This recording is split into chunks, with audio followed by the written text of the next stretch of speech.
released WWE star turns down a Royal Rumble appearance. Several wrestlers were backstage at the Rumble, but they were not used. And an update on Finn Balor following his Royal Rumble appearance is coming up during this news video right now. Jim from Friday Night Dinner just appeared at the end of that intro. Bye, Jim. See you, Jim. Shalom. Thank you. Anyway, according to Fightful.com, we have a report of a released WWE superstar who was approached to be in the Women's Royal Rumble match, but she went and turned it down. Who was it, Andy? It was Lana. We're talking about Lana, and good for her for turning it down as well, as I think is the case with a lot of people. Like we saw that we heard about the Iconics getting offered the who? The Inspiration getting offered to come back at the Royal Rumble, and they said, no, I'm not having any of that. And a deal was not reached, and she didn't appear, as we saw in the Rumble. Yep, and it was very good on her. Obviously, why would you go back to a place that just released you and turned your life, flipped it upside down? Easy for me to say. Easy for you to say. Yeah, but good on everyone who turned down WWE and didn't go back, and also good on Mickie James for actually getting everything Impact related that she promised on the Royal Rumble match. It was a bit poo house of Kevin Dunn to cut the camera just before she lifted the Knockouts title in the air. Yep. That was a bit unsavoury, but the rest of it, good on them for doing that as well. Maybe they've grown as people, or they're just desperate idiots. desperate idiots. But anyway, Lana's last match in WWE, just in case you were wondering, was on May 31st last year, where she teamed with Naomi to lose to the tag team of Mandy Rose and Dana Brooke. Remember those halcyon days? I do, and I was thinking as well, like, if Lana did come back, maybe she could do something with Naomi, but Naomi is just entwined with this thing with Sonya Deville, and I think Lana would have just probably come back and got eliminated without having much to do, which is unfortunate as well. I thought they'd be able to maybe tie some sort of story stuff in there. Maybe something with Dana Brooke as well, since she was in the Rumble. But good on her, because I think they would have brought her back and they would have just hired her out as soon as. Yep, I was trying to look what Lana does these days, but she does a lot on Instagram. I assume she has lots of brand deals and whatnot. Yesterday, she was on camera with Miro on Instagram, speaking about Too Hot to Handle. And Miro was getting all excited because apparently that show, which I haven't seen myself, is all about the sex. Oh, I didn't know that. I didn't even know what that was. I've got no idea what Too Hot to Handle is. Do you like Too Hot to Handle? Let us know your favourite episode of Too Hot to Handle down below. I've got no idea what we're saying now. Nope. Lana also did a cover for women's fitness celebrities recently. So she takes pictures for a living, and that's fantastic work if you can Fair enough. I watch all, the videos where she goes to, is it like the chiropractor person who does all the cracking and stuff? Yeah. That's very satisfying. Because she had a hard upbringing in terms of like her physicality and whatnot with the I don't know if it was ballet, was it? Or some sort of dancing? I think it was back in Mother Russia. Yeah.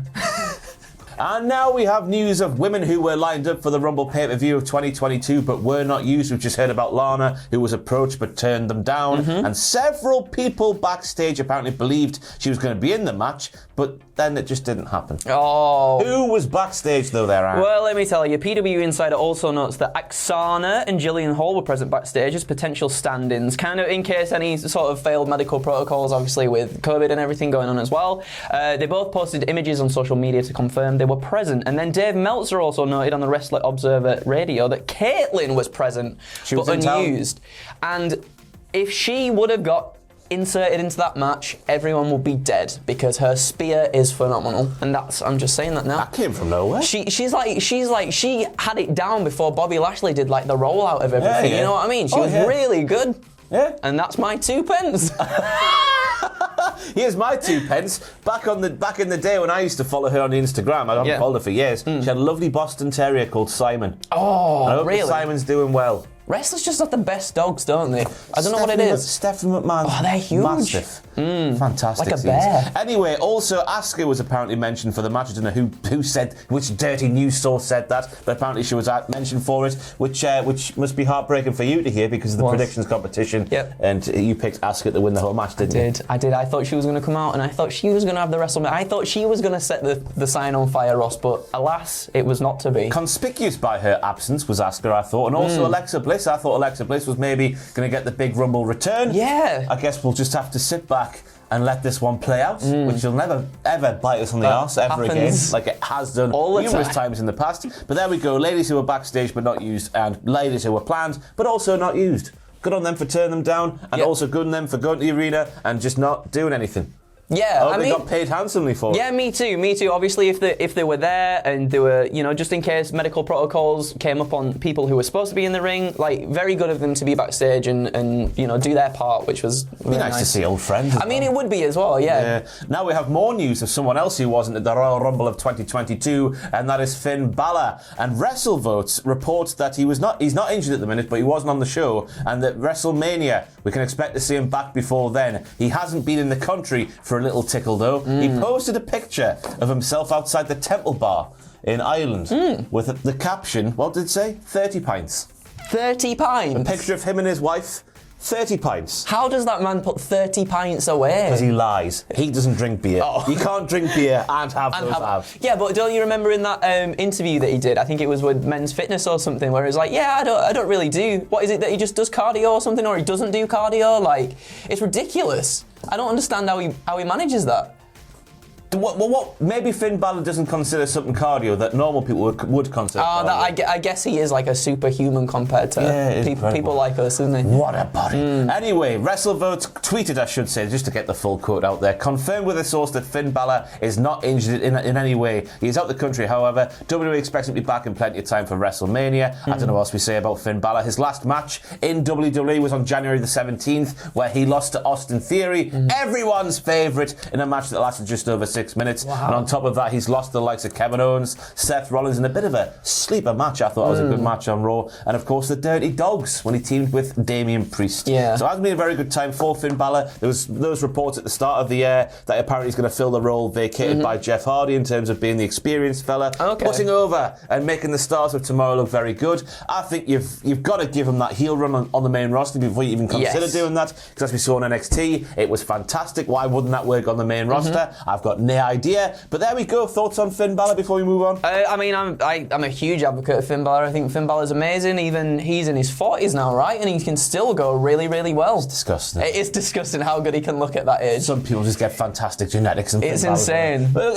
also, some people are very disciplined in the way they live their lives. Yeah. Finn Balor's one. I am not. Bad Bunny was fantastic at the Royal Rumble of 2022. Canadian Destroyers. He eliminated Sheamus. He eliminated Ziggler. Was he the one? Yes. Yeah, Ziggler and Sheamus. Yeah. Ziggler and Sheamus. Yeah, it was just fantastic. It was the kick in the bollocks I thought that man's match needed. that man's match needed. He was the well-needed adrenaline because we dipped so hard, didn't we, in the middle there? Yep. Big time. Big dipper. Anyway, we could be seeing Bad Bunny very soon indeed, couldn't we there, Andrew? We could indeed. So it doesn't seem that it's likely that it's going to lead to a WrestleMania appearance because he is also scheduled to tour at the same time as WrestleMania is going on.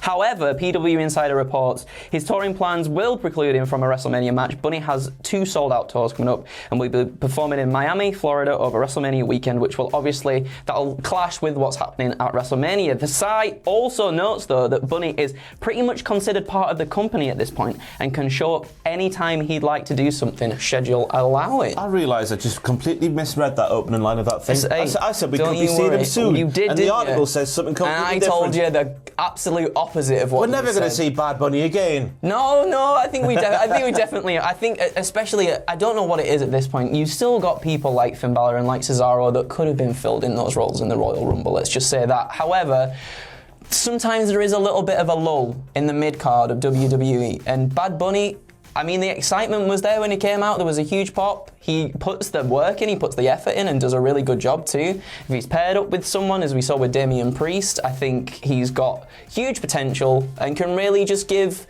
the mid-card a shot on the arm that it needs. Yep, big time. And it's just, I don't know what else to say about Bad Bunny there. I was going to say something, but I've forgotten. I am sorry about my performance here this morning. I am very, very tired. But that's it for the morning news today. We made it through. Again, I'm very sorry about how bad this has been. I'll never lead a news video again. Any thoughts, Andrew, before you go away? No, I think same as you. Very tired. We've got a few more things to do, but thank you so much for sticking with us today. Yes, check out all the Royal Rumble content. Adam's live stream is still on the channel. We have What Happened at the Royal Rumble with Jack the Jobber. We had the live review show with this idiot and Tom Campbell. That's on the channel as well. I did WTF yesterday for the Royal Rumble. Then we're doing a Royal Rumble tier, aren't we? Me and you. Every single Rumble match ever. That'll be on the channel sometime this week, which includes, by the way, 2022's match. matches, I don't think they'll be very high up. They'll be pretty down. Well, the women's might be a bit, but to be fair, the women's one this year was the worst women's one so far. I agree as well. It was still a lot more enjoyable than the men's. Yes, absolutely. It speaks volumes. And of course, tonight on the channel, live reactions cut down with me and thee